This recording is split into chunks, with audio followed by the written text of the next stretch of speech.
अस्सलाम वालेकुम। आप देखें खबर के साथ में हूँ अली सरवर। बानी पीटीआई ने 24 नवंबर को एहतजाज की कॉल दे दी है और एहतजाज ख़त्म नहीं होगा जब तक मुतालबात पूरे नहीं होंगे और वैसे वापस भी नहीं आएंगे। सर पर कफन बांध लिया है, अली मीर गंडापुर कहते हैं, और अपने घर वालों को भी कह दिया है कि जनाब नमाज जनाजा पढ़ दीजिएगा अगर हम वापस ना पहुँचें तो। अब एहतजाज के ज़रिए क्या बानी पीटीआई की रिहाई हो सकती है, जबकि उन्होंने तो कहा है कि जी सिर्फ पाकिस्तान में नहीं बल्कि पूरी दुनिया में एहतजाज करने हम 24 नवंबर को बाहर निकलेंगे। और फिर एक बार फिर डी चौक जाने का इरादा भी जाहिर किया है, दावा भी किया है। और दूसरे देखें तो छः बिल जो 16 मिनट में पास हुए कौमी असम्बली से, और ख़ासतौर पर तनकीद का निशाना फजल रहमान साहब और दीगर जमातें बना रही हैं कि जो इंसदाद दहशतगर्दी एक्ट में तरमीम की है, किसी भी शख्स को शक के बुनियाद पर 90 दिन हिरासत में रखना, ये बड़ा अहम है। इस पर बहुत ज़्यादा क्रिटिसाइज। और फिर सुप्रीम कोर्ट ऑफ पाकिस्तान में 34 जजों की तादाद हो गई है, जबकि पड़ोसी मुल्क को देख लें जहां आबादी 1 अरब 40 करोड़ के लगभग है, 33 जजेस हैं वहाँ सुप्रीम कोर्ट में, जबकि पाकिस्तान में 34 तादाद क्यों हो गई है, इस पर हम बात करेंगे। हमारे साथ मौजूद हैं नजमी आलम साहब, सीनियर रहनुमा है पाकिस्तान पीपल्स पार्टी के, और पीपल्स पार्टी की इस वक्त सियासत खासतौर पर क़यादत खामोशी इख्तियार किए हुए है मौजूदा सियासी सूरत हाल में। इसकी वजह क्या है? बहुत शुक्रिया नजमी आलम साहब। क्या कहेंगे इस वक्त जो सियासी सूरत हाल है? एक तरफ जाहिर है सब मिलकर लगे हुए हैं, हुकूमत में जो जो जमातें शामिल हैं मुल्क को आगे बढ़ाएं किसी तरह तरह के फैसले भी हो रहे हैं। कुछ फैसले इस तरह के हैं जिस पर हैरत होती है कि जनाब ये फैसला क्यों किया गया। जिस तरह ये एक्ट जो मंजूर कराए गए,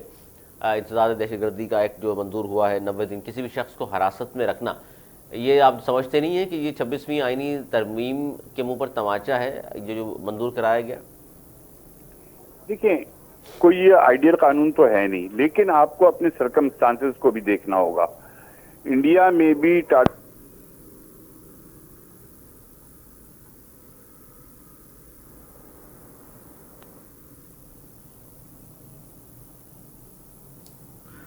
अच्छा जी, नजमी आलम साहब से दोबारा हम रब्ता करते हैं। आवाज़ का कोई इशू है जिसकी वजह से डिस्टर्बेंस हो रही है, क्योंकि ये जो बड़ी अहम चीज़ है इस पर बहुत सारे लोग तनकीद कर रहे हैं, इस पर वकील बरादरी भी बात कर रही है, इस पर मुख्तलिफ सीनियर माहिर कानून जो है वो भी कहते हैं कि जनाब ये शक की बुनियाद पर किसी को 90 दिन बहुत बड़ी बात है हिरासत में रखना। और ये फिर ये ना हो कि ये एक्ट जो मंजूर किया गया है, तरमीम की गई है, इसमें 26वीं तरमीम के पास तो ये नहीं होना चाहिए था, लेकिन अगर हो गया है तो इसके मुजम्मरात निपटने पड़ेंगे, इस पर हुकूमत के गले भी पड़ सकता है। आज जो जमातें इक़्तिदार में हैं कल वो अपोजिशन में होंगी तो वो भी इससे मुतासर हो सकती हैं। जिस तरह कराची में एक ज़माने में जब डॉक्टर आसिम को हिरासत में लिया गया, कानून वहाँ भी था कराची में, और फिर पीपल्स पार्टी ने बड़ा एतराज़ किया था इस पर।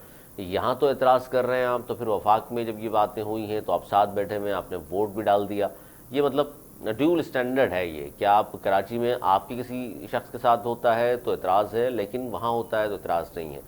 ख्याल तालपुर हों या मोहतरमा सीएम पंजाब साहिबा मरीम बीबी हों, उनको हिरासत में लेना और सियासी मुकदमात बनाना गलत है, लेकिन इस तरफ इमरान खान की बहनें हों या उनकी वाइफ हो, उस पर भी अगर सियासी मुकदमात आप बना रहे हैं तो फिर वो भी गलत होना चाहिए। या तो आप ये कहेंगे जी चूँकि हुकूमत के पास शवाहिद मौजूद हैं और इसलिए हम उनको पकड़ रहे हैं, किसी भी खातून को हिरासत में रख रहे हैं, तो फिर तो समझ में आता है। लेकिन फिर बासानी उनकी भी ज़मानतें हो गई थी, उनके पास भी उस वक्त हुकूमत के पास कोई शवाहिद ठोस मौजूद नहीं थे, और अब भी जिस तरह ज़मानतें हो रही हैं शवाहिद मौजूद नहीं है, इसका मतलब है आपको इसलिए ज़मानतें भी हो गई हैं।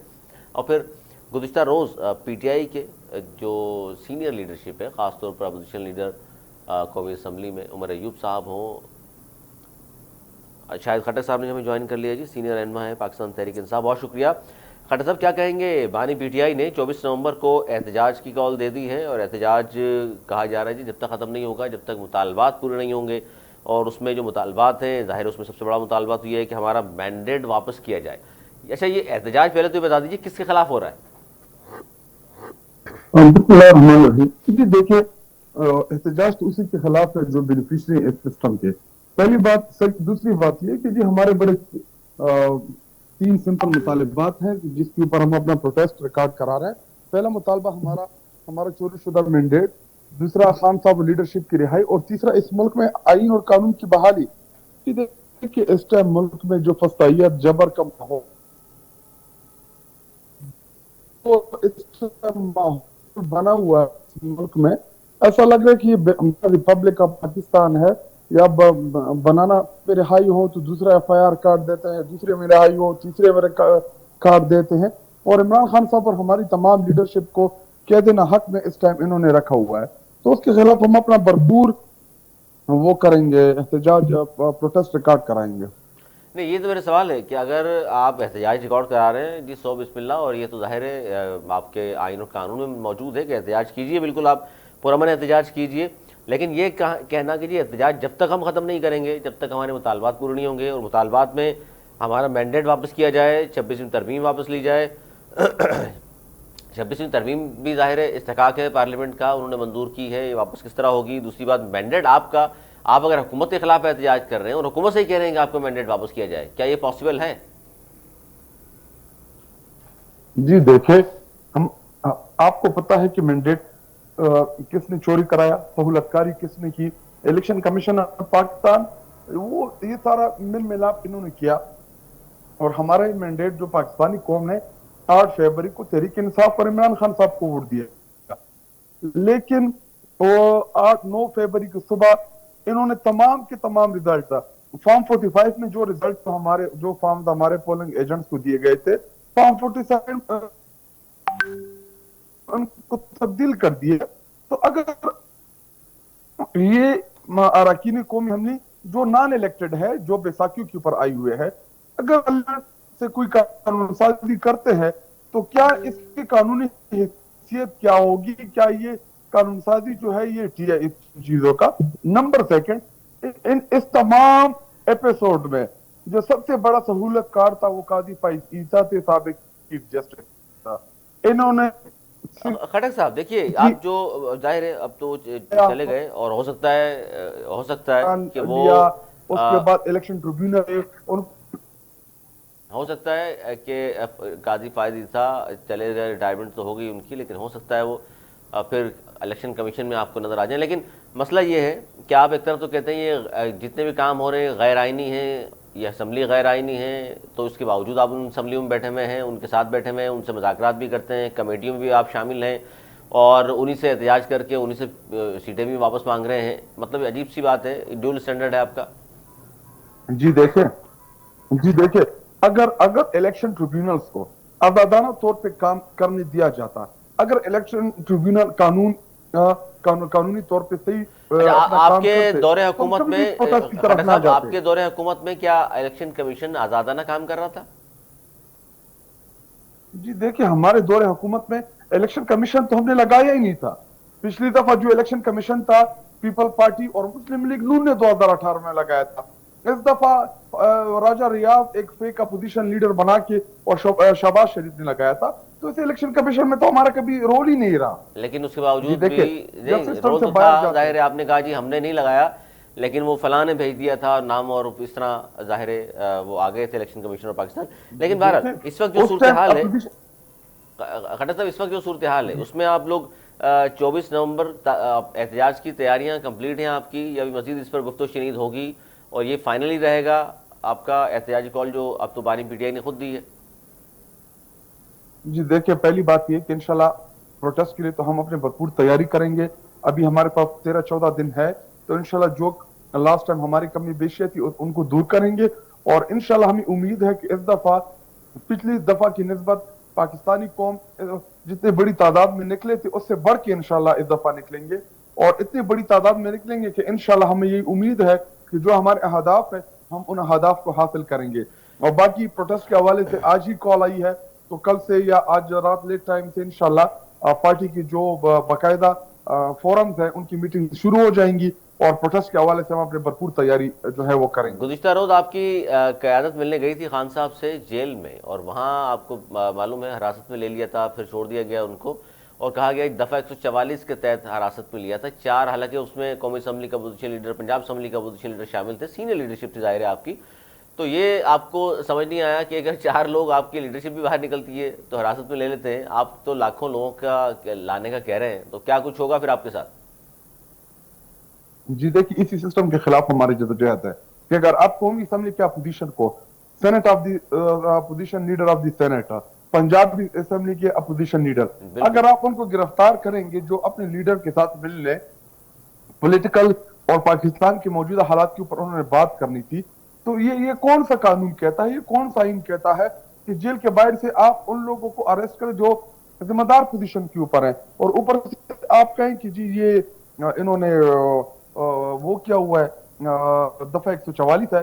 तो इन्हीं चीजों के खिलाफ ये हमारी तहरीक चल रही है। इसी के खिलाफ आपकी तहरीक चली। नजमी आलम साहब, जाहिर है अब बानी पीटीआई ने 24 नवंबर को एहतजाज की कॉल तो दे दी है। वो चारों सूबों से कह रहे हैं लोग निकलेंगे, सिंध से भी निकलेंगे, पंजाब, केपी, बलूचिस्तान, सब जगह से, और फाइनल कॉल है ऐसे घर वापस नहीं आएंगे जब तक मुतालबात पूरे नहीं हो जाते। सबसे बड़ा जो मुतालबा है कि वापस किया जाए, जो कि छीना हुआ है, और हम जीते में हर जगह से मत जो है ये भी आईनी कानूनी नहीं है। तो आइन में तरीकाकार है कि इलेक्शन ट्रिब्यूनल से आप रिजू करें।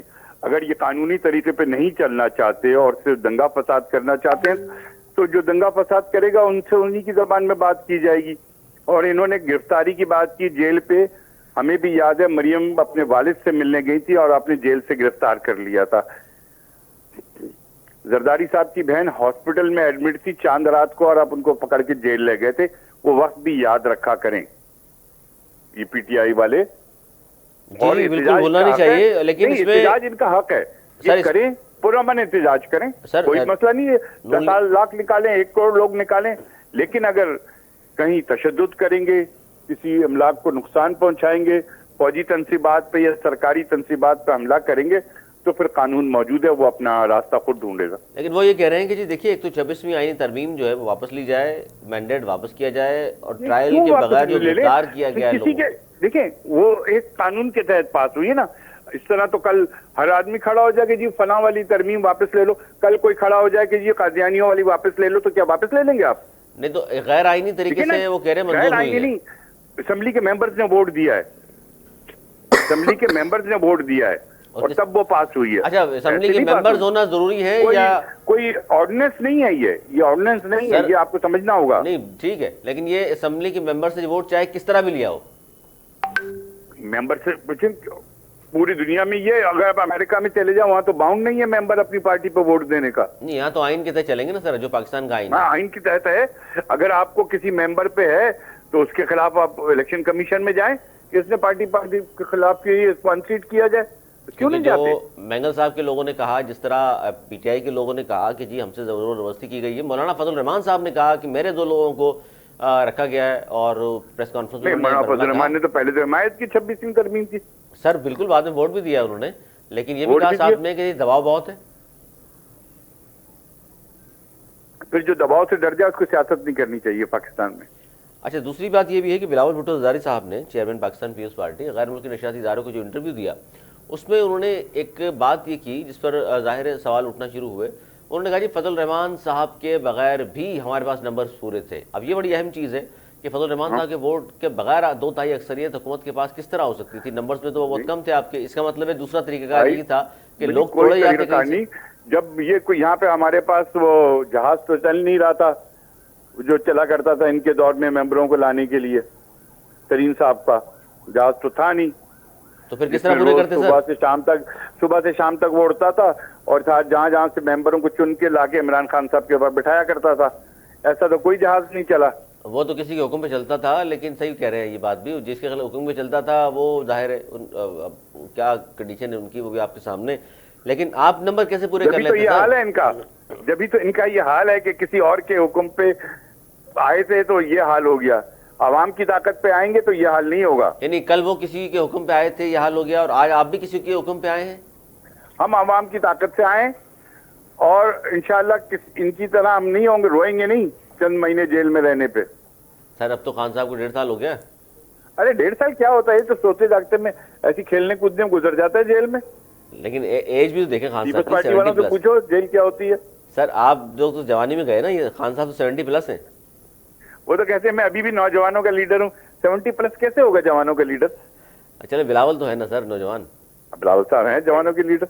तो अब ये क्या सूरत हाल होगी सर कि इतने सारे लोग बाहर निकलेंगे, तो फिर क्या सिंध से भी अगर काफिले जाने लगे लाखों लोगों के? देखें निकलेंगे तो मैंने आपसे कहा कि हर एक का हक है कि वो पुरअमन मुजाहरा करे, लेकिन अगर कोई पुरअमन मुजाहरा नहीं करता तो कानून अपना रास्ता लेगा। अच्छा, पुरअमन मुजाहरा अगर करते हैं नजमी साहब, तो ये तो मुतालबात जो हैं ये क्या फिर मान नहीं लेंगे आप लोग? क्या हमारा मैंडेट वापस कर दो, क्यों मान लेंगे? सर्वी वापस ले ये लें? करते रहे मुजाहरा पुरअमन, एक साल बैठे रहे, हमें कोई फर्क नहीं पड़ता। लेकिन अब इस तरह नहीं होगा कि ये बैठे होंगे, नीचे लोग नहीं होंगे और कैमरे सिर्फ खान साहब को दिखा रहे हो। अब वो वाली कहानी नहीं होगी। नहीं, लेकिन अगर आप कह रहे हैं जी पुरअमन तौर पे बैठे रहे तो बैठे रहे सर, सड़कें तो जाम होगी ना, जहाँ बैठे होंगे लोगों को आने जाने में मुश्किल इनको होगी। कुछ सोचना चाहिए कि लोगों को क्या तकलीफ पहुंचा रहे हैं। तो गवर्नमेंट क्या करेगी फिर? उठाएगी इनको? देखिए, अगर आप हाईवेज बंद कर देते हैं, मुल्क के माशी निजाम को रोकने की कोशिश करते हैं, तो गवर्नमेंट का काम है कि उसको खुलवाए और फिर जाहिर बैठ सख्ती से जाए। कोई निपटेंगे। अच्छा सा ग्राउंड ढूंढ के उसमें बैठ जाए। बनी गाला सिंध में- बहुत बड़ी जगह है। अच्छा, ये उसमें मुतालबात- धरना दे दें, 2-4 लाख लोग जमा करके बैठे रहे बनी गाला की सर पहाड़ियों पे। 24 नवंबर को एहतजाज की कॉल है, तो सिंध से भी वो कह रहे हैं मैं कह लाखों रहा लोग हूँ आएंगे। ना, आपको धरना देना है ना, तो बनी गाला बहुत बड़ी जगह है, खान साहब की प्रॉपर्टी, उसमें धरना दे के बैठ जाए, वहां 2-3 लाख लोग तो आराम से आ जाएंगे। सिंध से अगर काफिले तो disturb भी नहीं होगा। गए सर, सिंध से काफिले जाएंगे ये कह रहे हैं, लेकिन सिंध में ये तो नहीं है कि पहले से ही आप लोग छापे मारना शुरू कर देंगे, गिरफ्तारियां शुरू कर देंगे?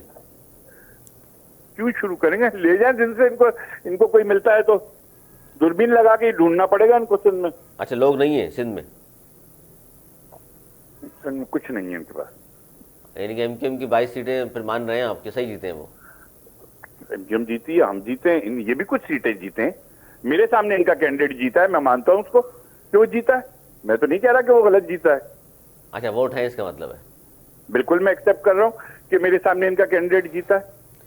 मैंने तो नहीं कहा कि मैं बेईमानी से जीत गया या गलत जीत गया। एक्सेप्ट किया मैंने, तो उसको मुबारकबाद भी दी।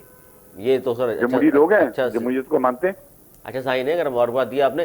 खट्टर साहब सुन ले, ये तो जाहिर है हुकूमत की तरफ से भी कहा जा रहा है पुरअमन बैठे रहे, हमें कोई तकलीफ नहीं है, लेकिन होगा क्या फिर? पुरअमन आप बैठे रहेंगे, वहां से तो जवाब ही नहीं मिलेगा हुकूमत से, फिर मुतालबात किस तरह पूरे कराएंगे आप? जी देखिए, इन्होंने इमरान खान साहब की बात की। पहली बात ये कि आपने देखा कि ऐसे ऐसे लीडर जो 50 रुपए के स्टाम्प पेपर के ऊपर इस मुल्क से बात की गए, मफरूर हुए, इश्तिहारी हुए और प्लेटलेट गिरे, किसी का शुगर डाउन था, किसी की टांगे टूटी हुई थी। हमने देखा वो स्ट्रेचर के ऊपर बैठे हुए, अस्पतालों में जाते हुए, अस्पतालों में एडमिट होते हुए। अगर आप आतिफ अली दरदारी को उठा ले या इसी तरह सिंध में जो लोग पकड़े गए, जी देखिए इधर फर्क है। इमरान खान साहब को पॉलिटिकल बुनियादी के ऊपर इन्होंने जेल में डाला हुआ है। बाकी इनकी जो लीडरशिप थी वो तो चोर डाकू लुटेरे थे, उन्होंने मुल्क का पैसा लूटा था, उन्होंने डाके डाले थे। तो अगर आप मुल्क और हुकूमत का पैसा लूटेंगे तो क्या आपको ये लगता है कि इमरान खान साहब कल को दोबारा जब इक़्तिदार में आएगा और हम तहरीक इंसाफ की हमारी हुकूमत बनेगी तो क्या हम छोड़ देंगे इन लुटेरों को? किसी किस्म अच्छा, इनको इनारो देंगे? अच्छा, पहले आप तो धमकी दे रहे हैं हुकूमत में आए तो फिर आप भी यही करेंगे जो ये कर रहे हैं? बिल्कुल, जिन्होंने चोरी किया है, जिन्होंने पाकिस्तान की कौम का पैसा लूटा है, हम जेल में रह के, अभी जो हमारे लीडर इमरान खान साहब है, हमारी पॉलिटिक्स इनके खिलाफ है। हमने 27-28 साल जो इस मुल्क में तहरीक इंसाफ ने जो जदोजहद की वो इन लोगों के खिलाफ है। तो हम तो बिल्कुल करेंगे। इन्होंने मुल्क का पैसा लूटा, ये सर्टिफाइड, इंटरनेशनली सर्टिफाइड चोर है, पनामा के चोर है, इन्होंने फ्लैट्स लिए हैं दुबई लीग्स में, इनके नाम उठा के देख ले। जी देखिए, इन्होंने हमारा नहीं, इस मुल्क के आम गरीब अवाम के टैक्स का पैसे चोरी किया है। तो बिल्कुल छोड़ेंगे तो नहीं इनको। अगर इनको ये लगता है कि हम इनको छोड़ देंगे तो ये इनका ख्वाब है। ख्वाब है जी, छोड़ेंगे तो नहीं आप। और फिर सर ये तो आपने बता दिया नून लीग पे करप्शन के इल्जाम, पीपल्स पार्टी वाले को ऊपर तो नहीं है? जी बात इन्होंने कहा, लीडरों की मिसाल दी। हमारे पास तो मिसाल है, भुट्टो की फांसी, बेनजीर को जान का खतरा था, वो फिर भी आई, भागी नहीं। जरदारी साहब ने 11 साल जेल काटी, किसी से एनआरओ नहीं लिया, किसी से नहीं कहा छोड़ो मुझे, उन्होंने केस को फैसला किया और बरी हो के आए। हमारे पास तो ये मिसाल है। इनकी तरह थोड़ी कि मुस्तकिल एनआरओ मांग रहे हैं कि इमरान खान को छोड़ दो भाई आपका। और करप्शन की बात करते हैं, अभी वो घड़ी जो है बेचारे, जिससे हमारे मुल्क का मुंह काला किया इमरान खान ने, कि वो घड़ी किसी ने तोहफे में दी थी, वो बेच दी। उसमें शर्म नहीं आई कि किसी गैर मुल्क का तोहफा हम बेच रहे हैं? इनको शर्म। ये अभी जो चल रहा है वो 190 मिलियन पाउंड का। अच्छा, वो कह रहे हैं कि मेंबरों ने कहा है कि हार भी याद कीजिए ना, पास कराएगा। सुन ले, हौसला रखें, हौसला रखें, हौसला रखें। और जहां तक चोरों की बात है, रिकॉर्ड बता रहा है कि इमरान खान साहब के अल्फाज थे कि पंजाब का सबसे बड़ा चोर परवेज इलाही है।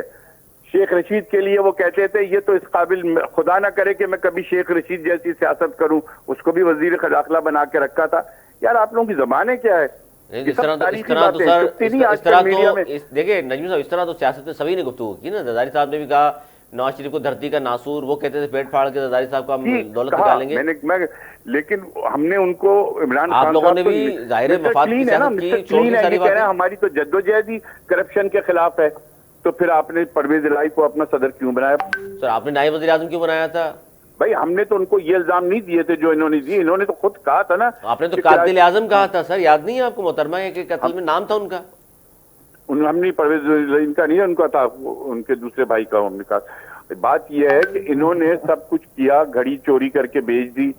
अब ये 190 मिलियन पाउंड का वाकया आ रहा है। वो जो खातून जो भागी हुई है फराग होगी, उनको ही बुला रहे इमरान खान साहब के, आ जाओ भाई बताओ कि तुम्हारे पर गलत इल्जाम है, तुम पे गलत इल्जाम लग, मुझे बदनाम किया जा रहा है तुम्हारे नाम के साथ, तो फराग होगी को बुला लेना। सर गवर्नमेंट आपकी है, पकड़ के बाहर बुला लेते, बाहर से पकड़ के लिया है सर, गवर्नमेंट आपकी है। फराग होगी को बुलवा लें खान साहब।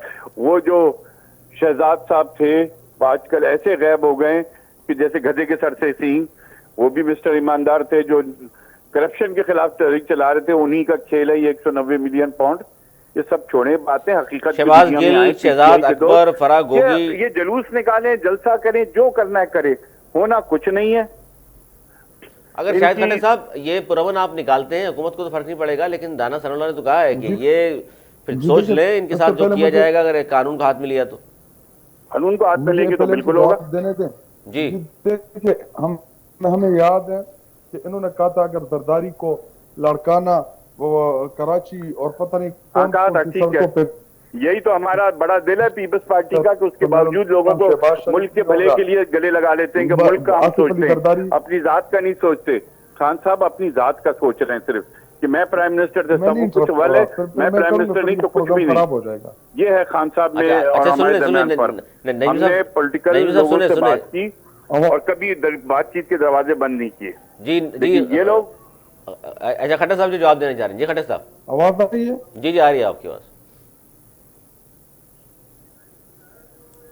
जी खट्टर साहब, देखिए मैंने इनको इंटरप्ट नहीं किया, ये बोल रहे थे। अच्छा आपको इंटरप्ट नहीं करेंगे? मेरी बारी होती है तो मैं नहीं करूंगा इंटरप्ट, आप बोले बोले बोले बोले। दूसरी बात मोस्ट वेलकम।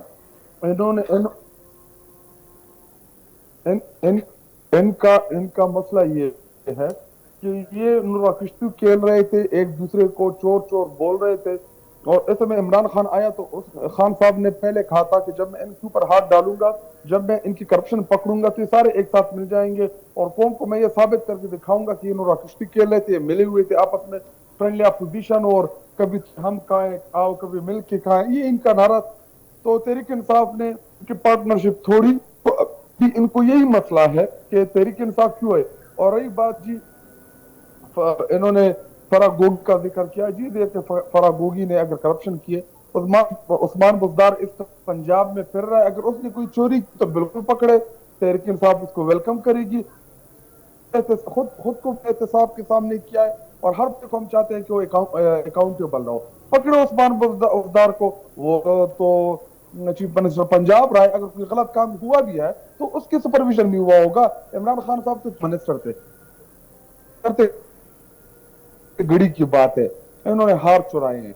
इन्होंने इंटरनेशनल लेवल पे आपको याद होगा यूसुफ रजा गिलानी का जी जी तुर्की से मिला था जो हार चुराए, इन्होंने चिटाइया तक नहीं छोड़ी, इन्होंने तो शाखाना से जानेमाज तक ये लेके गए, तो शाखाना के नहीं गए।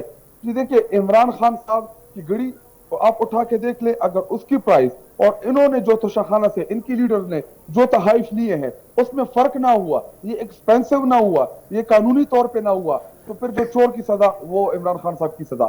लेकिन इन्होंने तो शाखानों से जो तहाइफ लिए हैं वो जायज है, वो लीगल है, लेकिन इमरान खान साहब ने जो घड़ी ली है वो नाजायज है। कि ये क्या दोहरा मयार है इनका। जी देखिए इनके पास और कुछ भी नहीं है सिवाय इस घड़ी के कि जी घड़ी से घड़ी, इसके अलावा कोई बताए हमें इनके हजार ऐसे स्कैंडल बताओ जो इन्होंने पाकिस्तान को अरबों खरबों रुपए का नुकसान दिया है। इनके पास बाकी कोई चीज है नहीं। ये देखिए पाकिस्तान तरक्की कर रहा था, अच्छा भला आगे जा रहा था, दिन रात हमारी मईशत बेहतरी की तरफ जा रही थी। इंटरनेशनल सर वो तो कह रहे हैं डिफॉल्ट करने वाला था पाकिस्तान। फतह की कानून साजी हमने बेहतरीन की, एनवायरमेंट के ऊपर हम जी खट्टर साहब वो तो फरमा रहे हैं कि पाकिस्तान डिफॉल्ट करने वाला था, आप लोग रहते तो डिफॉल्ट कर जाता, बचा लिया हमने। नहीं जी, इनके पास रिपोर्ट नहीं है। मोडीज की आप रिपोर्ट उठा के देख ले। कोविड जैसे मुश्किल हालात में जब इनके लीडर कह रहे थे कि जी बंद कर दो, ये हो जाए, कोई कत्ल हो जाए तो फायर इमरान खान के ऊपर करा दे, वो ये इनकी लीडरशिप है। कोविड में आपने देखा कि हमने स्मार्ट लॉकडाउन मुतारिफ कराया। कोविड जैसे मुश्किल हालात में 16-17 महीनों में हमने इस मुल्क को चलाया, इस मुल्क को बचाया और आम लोगों को रिलीफ दिया। जी देखिए, तहरीक इंसाफ की हुकूमत जो मिसाली हुकूमत थी, सेहत कार्ड लोगों को दिया, लंगर खाने थे, आम एहसास प्रोग्राम था, आम लोगों को रिलीफ मिल रहा था। आप डॉलर की प्राइस उठा के देख ले, ऑयल की प्राइस उठा के देख ले, बिजली को उठा के देख ले, गैस को उठा के देख ले, पीआई आपका खसारे से बाहर निकल रहा था। अच्छा अब जो है खट्टर साहब ये तो ठीक है, ये तो आपने कह दिया ना, आप हुकूमत में आके जाहिर है इनको नहीं छोड़ेंगे। अब ये बताइए अगर 3 लाख या 4 लाख लोग आप चाहते हैं आ जाएं एहतियाज करने, बांग्लादेश की सूरत हाल को देखते हुए आप लोग मुतासिर हैं, तो ये अगर नहीं निकले 4-5 लोग तो फिर तो एहतियाज नहीं होगा। क्यों नहीं होगा एहतजाज? हर सूरत जी देखिए, इमरान खान साहब ने कहा था कि अगर मैं इस हकीकी आजादी की जदोजहद में अकेला भी रह जाऊं तो भी दूंगा। 1 लाख निकलते, 10 लाख निकलते, 50 लाख निकलते, तहरीक इंसाफ के तमाम जो इमरान खान साहब के नाम की जो के ऊपर जो लोग इलेक्ट हुए वो सारे उधर मौजूद है। पंजाब में वो कह रहे हैं पंजाब में लोग नहीं है, सिंध में नजमी आलम साहब बैठे हुए कह रहे हैं कि जी दूरबीन लेके देख लें तब भी लोग नजर नहीं आते सिंध में, तो रह गया केपीके से जितने लोग आप लाएंगे वही डी चौक पे होंगे। जी देखिए, आप ऐसा करें, कराची के जितने हमारे प्रोटेस्ट हुए लास्ट 2-3, मेरे साथ फुटेज मौजूद है, मैं आपको भेज दूंगा। नंबर सेकंड, वहां पे ये जिस तरीके से दफा 144 का नफाज करते, सारी रात छापे लगाते हैं, पुलिस का कोई दूसरा काम ही नहीं रहा, सारा दिन तहरीक इंसाफ के वर्कर्स के पीछे, लीडरशिप के पीछे पड़े होते हैं। इन्होंने तो पुलिस का बेड़ा गर्क कर दिया है। जब कोई नहीं है तो फिर ये क्यों छापे वहां पे लगाते, क्यों दफा 144 नाफिज करते, क्यों डरे होते हैं, क्यों पुलिस को सिंध में क्या खतरा है नजमी आलम साहब? सिंध में अगर ये निकलते हैं तो क्यों खामखा डिस्टर्ब कर रहे हैं? अगर सिंध से इनके पास लोग जमा हो जाए तो ट्रांसपोर्ट मैं दे दूंगा, ये मेरा ऑफर है इनको, पीटीआई वालों को। खट्टर साहब ये पीपल्स पार्टी वाले दरिया दिली का मुजाहरा कर रहे हैं। इन्होंने बड़ी बातें की।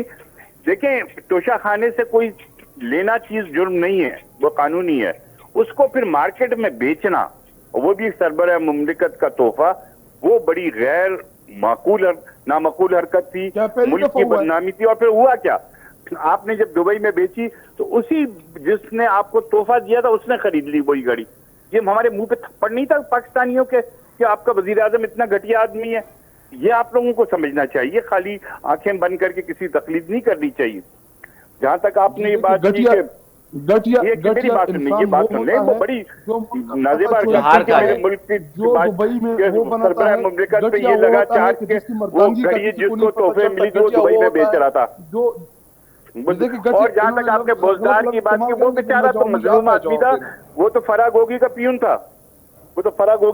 था, बोजदार तो फरागोगी के इजाजत के बगैर वो डीसी नहीं लगा सकता था। और जी वो कायम अली शाह को हमको याद है जी, आपका मुराद अली शाह, कायम अली शाह साहब को आप क्या मुकाबला करेंगे? उन्होंने ज़िया-उल-हक के दौर भी भुगता है। कायम अली शाह ने ज़िया-उल-हक के दौर की सजाएं काटी हैं। आप लोगों को क्या पता, आप लोगों ने कभी काटी है जेल? जी देखिए, जेल तो पता चले जेल क्या होती है।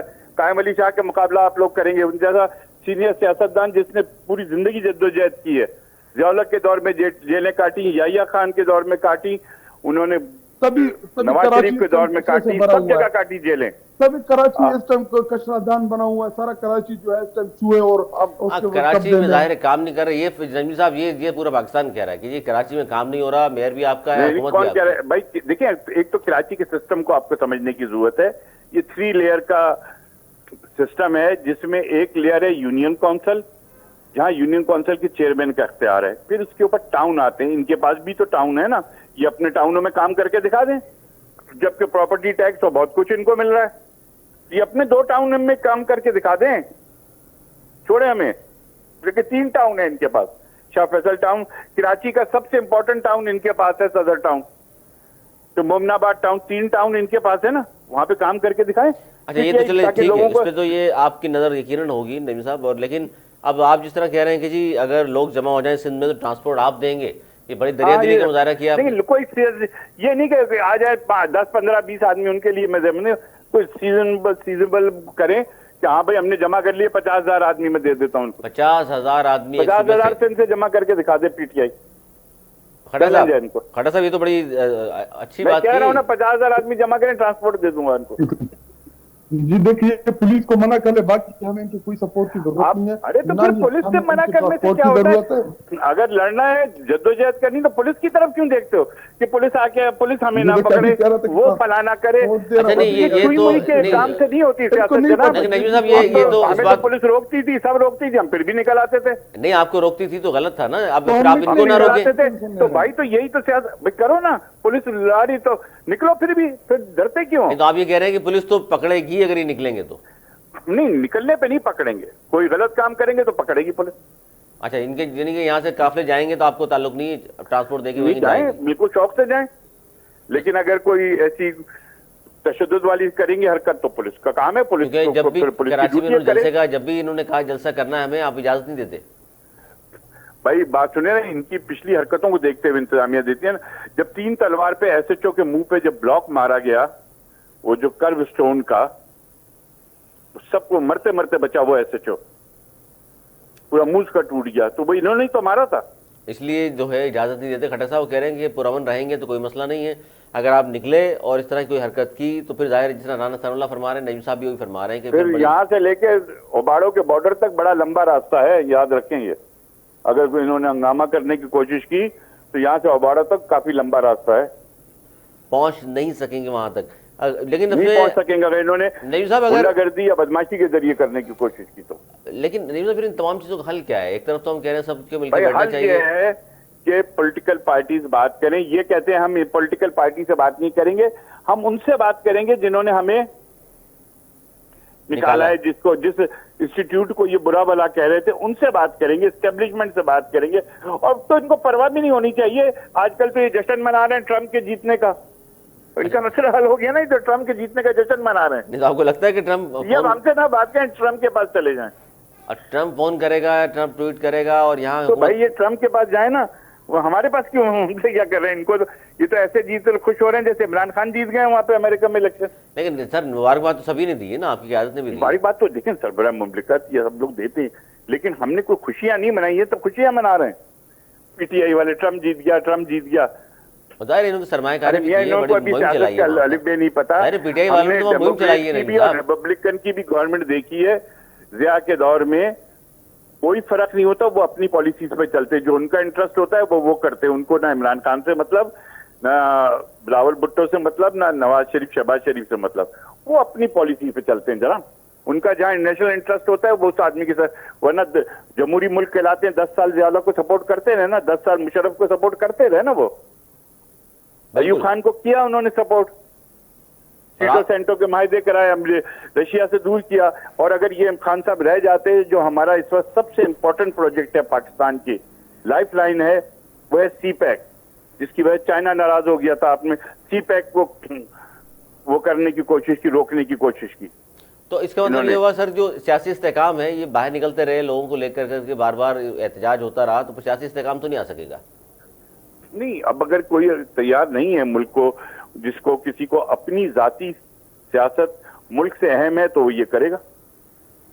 और फिर जाहिर तो है इकोनॉमिक इंडिकेटर अच्छे आ रहे हैं ना, कुछ बेहतरी की तरफ, स्टॉक मार्केट भी अच्छी हो रही है, दूसरी चीजें भी कुछ बेहतरी की तरफ आई हैं। आपका फिजिकल डेफिसिट कम हुआ है, सर्कुलर डेथ कम हुआ है, ये सब चीजें तो अच्छे साइन है। एक दिन में तो नहीं होगा। अभी इंटरेस्ट रेट 2.5% कम हुआ, ये बहुत बड़ा अच्छा साइन है कि लोग अब जो पैसे रुके हुए थे मार्केट में नहीं आ रहे थे, अब वो आएंगे मार्केट में।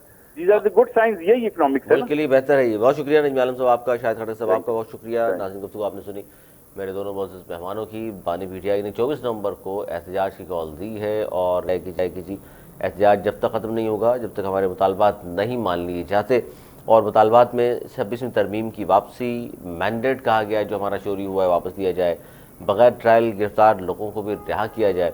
और ये तमाम वो चीज़ें हैं मुतालबात में जो बहुत मुश्किल है। ख़ासतौर पर 2 जो बड़े मुतालबात हैं, मैंडेट वापस किया जाए और 26वीं तरमीम। ज़ाहिर इस पर हुकूमत मुश्किल है, लेकिन बग़ैर ट्रायल गिरफ्तार लोगों को रिहा किया जाए, इस पर बातचीत हो सकती है। लेकिन अच्छी बात यह है कि इस तरह के एहतजाज से पहले हुकूमत अगर सियासी जमातें आपस में मिल बैठती हैं और बात करती हैं और उनकी जो खदशात हैं उनको दूर करती है तो बहुत अच्छी बात है, वरना फिर सियासी अदम इस्तेहकाम बदस्तूर इस तरह चलता रहेगा। आज तक इतने अगर प्रोग्राम तक के लिए मुझे मेरी टीम को दी इजाज़त, फलाने के बाद।